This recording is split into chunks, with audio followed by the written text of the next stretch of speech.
YNC news కి స్వాగతం. ఆలస్యంగా వెలుగులోకి వచ్చిన కాకినాడ జిల్లా జగ్గంపేట డాక్టర్ బిఆర్ అంబేద్కర్ గురుకుల పాఠశాలలో 10వ తరగతి విద్యార్థిని ఆత్మహత్య. ప్రిన్సిపల్, వైస్ ప్రిన్సిపల్ వేధింపులే ఆత్మహత్యానికి కారణమంటూ ఆరోపిస్తున్న తల్లిదండ్రులు. ఘటనకు బాధ్యులైన వారిని సస్పెండ్ చేయాలంటూ విద్యార్థి సంఘం డిమాండ్. నా పేరు కె సతీష్, ప్రగతిశీల ప్రజాస్వామ్య విద్యార్థి సంఘం పీడిఎస్ విజృంభణ రాష్ట్ర కార్యదర్శిని మాట్లాడుతున్నాను. కాకినాడ జిల్లా జగ్గంపేటలో డాక్టర్ బిఆర్ అంబేద్కర్ గురుకుల బాలికల పాఠశాలలో గత వారం 14వ తారీఖున ఒక అమ్మాయి 10వ తరగతి చదివిన అమ్మాయి మేడం నుంచి ఇక్కడ టీచర్స్ వార్డెన్ వేధింపుల వల్ల మేడం నుంచి దూకైన పరిస్థితి ఇక్కడ. కానీ ఆ విషయం బయటకు రాకుండా ఈ మేడమ్స్ ఇక్కడ ఉన్న టీచర్స్ ఎవరైతే ఉన్నారో వారందరూ కూడా చాలా నిర్లక్ష్యంగా వ్యవహరించి ఆ అమ్మాయిని తీసుకెళ్ళి అక్కడ గవర్నమెంట్ హాస్పిటల్ తీసుకెళ్ళి అక్కడ జాయిన్ చేశారు తప్ప వాళ్ళని పట్టించుకున్న పాపాన్ని పోలేదు. ప్రధానంగా ఇక్కడ ఏం జరుగుతుందంటే అనేక సమస్యలు ఈ పాఠశాల గురుకుల పాఠశాలలో ఉన్నాయి.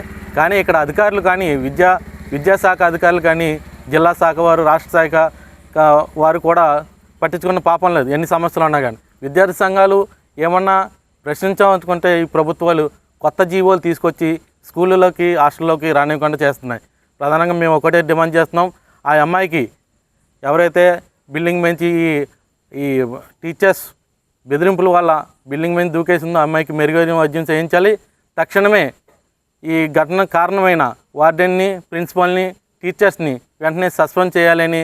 యూకొత్తపల్లిలో గోదావరి లోయ ప్రతిఘటన పోరాట ఉద్యమ నిర్మాత కామ్రేడ్ చంద్ర పుల్లారెడ్డి 41వ వర్ధంతి వేడుకలు. పర్యావరణ పరిరక్షణకై అమరుల పోరాట స్ఫూర్తితో ప్రజలు పోరాడాలని పిలుపునిచ్చిన ఏపీఆర్సీఎస్ రాష్ట్ర ప్రధాన కార్యదర్శి కరుణాకల వీరాంజనేయులు.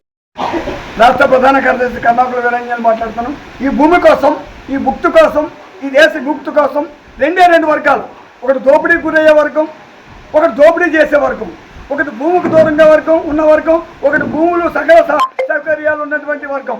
ఇప్పుడున్న ప్రభుత్వాలన్నీ కూడా కార్పొరేటివ్ శక్తుల కోసం పనిచేస్తున్నాయి. ఇవాళ అడవుల్లో ఉన్నటువంటి ఇది ఛత్తీస్గఢ్, ఒరిస్సా, ఆంధ్రప్రదేశ్ అడవుల్లో ఉన్నటువంటి ఖనిజ సంపద ఉంది. ఆ ఖనిజ సంపద తక్కువలో తక్కువ ఒక 18 లక్షల వేల కోట్లు ఖనిజ సంపద ఉంది. ఈ ఖనిజ సంపద మీద ఈ కార్పొరేటివ్ శక్తులు కళ్ళేసాయి.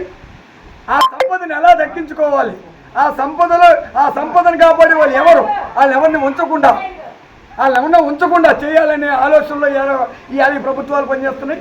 మేమైతే పేదవాడికి ఒక 5 ఎకరాలు కావాలి, పేదవాళ్ళు మార్పు రావాలి, పేదవర్గం ఉండొద్దు, అసలు పేదవాడి దేశంలో ఉండొద్దని పోరాడుతూ 1968లో సిపిఐఎంఎల్ ఏర్పాటు చేశాం. ఆ సిపిఐఎంఎల్ ఏర్పాటు ఇప్పటి వరకు 100 మంది బుట్టకప్ ఎన్కౌంటర్లో గుండెపోటులతో చనిపోయారు. వారందరినీ కూడా ఈ నవంబర్ నెల అనేది ఏదైతే ఉందో ఈ నవంబర్ నెల అంతా కూడా వాళ్ళు కలుసుకుంటాం. మీ ఆశయాలు, మీ లక్ష్యాలు, ఏ భూమి కోసం, ఏ భక్తు కోసం మీరు ప్రాణాలు త్యాగాలు చేశారు, మీ త్యాగాలు వృధా కానివ్వం. ఈ నెల 26వ తేదీన శ్రీ మందేశ్వర శ్రీ సుబ్రహ్మణ్యేశ్వర స్వామి వారి దేవస్థానంలో సుబ్రహ్మణ్య శ్రేష్ఠి మహోత్సవ ఏర్పాట్లను పర్యవేక్షించిన దేవాదాయ ధర్మదాయ శాఖ డిప్యూటీ కమిషనర్ డిఎల్వి రమేష్. ప్రతి సంవత్సరంలో భాగంగా ఈ సంవత్సరం 26వ తారీఖున జరుపుతున్నాం. మరి మా అర్చక స్వాములు దేవాదాయ శాఖ తరఫున మా కానివాధికారి మరి అతనికి ఈ ఫెస్టివల్కి సహాయం చేయడానికి కూడా డిప్రెషన్ షాప్ని కూడా మేము ఏర్పాటు చేసాం. ఒక ఫెస్టివల్ సూపర్వైజర్ కింద, చీఫ్ ఫెస్టివల్ ఆఫీసర్ కింద లోకల్ ఇన్స్పెక్టర్ని కూడా ఏర్పాటు చేయడం జరిగింది. ఇందులో భాగంగా ముందుగా మా జిల్లాధికారి తర్వాత ఆర్డీఓ గారు ఆధ్వర్యంలో అన్ని డిపార్ట్మెంట్ని సమన్వయం చేసుకుంటూ ఇప్పటికే ఒకసారి కోఆర్డినేషన్ మీటింగ్ కూడా జరిగింది. అందులో భాగంగా ఈరోజు డిప్యూటీ కమిషనర్ కాకినాడగా ఉన్నటువంటి నేను మరి అందరూ డిప్యుటేషన్ షాప్ ఎవరినైతే వేసామో వాళ్ళందరితోటి, మరి అర్చక స్వాములతోటి, ఇక్కడ ఉన్నటువంటి కారణవాధికారితో, అలాగే స్థానిక శాసనసభ్యులు వారు కమిటీ సభ్యులను కూడా ఫెస్టివల్ కమిటీ సభ్యులు నియమించారు.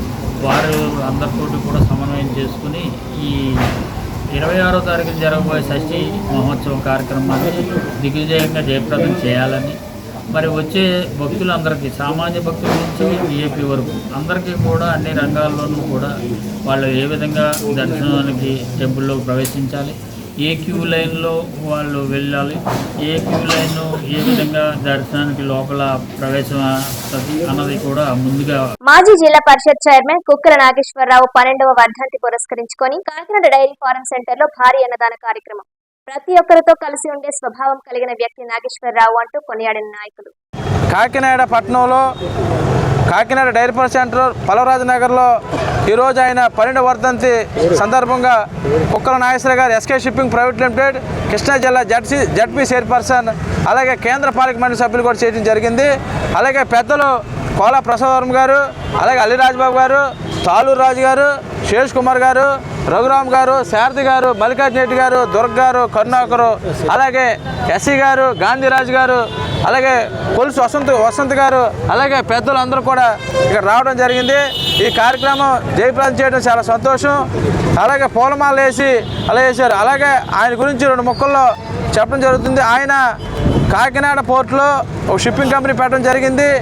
రిలయన్స్ స్టార్ట్ అయినప్పుడు స్టార్టింగ్ ఆఫ్ షోర్ వెసల్ అంటే ఏంటి, రిగ్ వెలకొట్టేటప్పుడు ఏంటి అనేది అందరికీ ఆయన నేర్పిన వ్యక్తి.